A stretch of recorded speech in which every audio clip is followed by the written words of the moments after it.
কোনো দালাল ক্রেতা ও বিক্রেতা উভয়ের কাছ থেকে টাকা নিলে সেটা জায়েজ হবে কিনা। আমাদের দেশে জমির দালাল বলেন, অন্যান্য বিভিন্ন দালাল বলেন, এই দালালদেরকে দেখা যায় অনেক সময় ক্রেতা বিক্রেতা দুই দিক থেকে টাকা নেয়।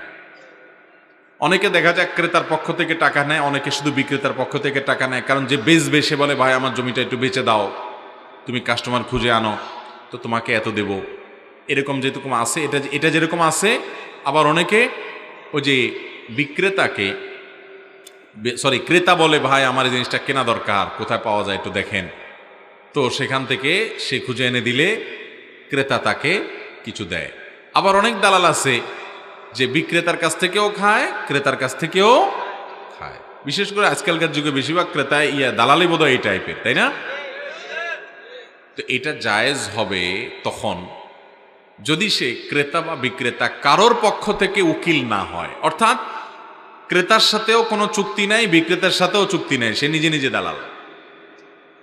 কে জমি বেচবে খুঁজে বেড়ায়, আর যে কে জমি কিনবে সেটাও খুঁজে বেড়ায়।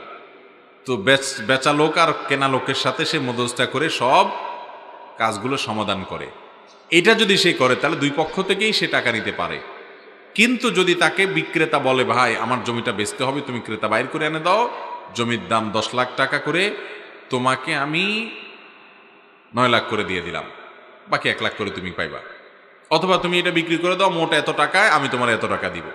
এটা যদি বিক্রেতা বলে দেয় তাহলে সে ক্রেতার কাছ থেকে আর কোনো টাকা খেতে পারবে, তাহলে সে শুধু বিক্রেতার কাছ থেকে নিবে। একইভাবে যদি ক্রেতা বলে দেয় যে ভাই আমাকে এটা খুঁজে বের করে দেন আপনি, তাহলে আমি এত টাকা দেবো, তাহলে তাকে সে নিয়োগ দিলে সে যার কাছে কাজ দিল সেই বিক্রেতার কাছ থেকে সে আর টাকা নিতে পারবে না। যদি নেয় সেটা উৎকোচ হবে এবং জায়েজ হবে। কথা কি বুঝাতে পারছি?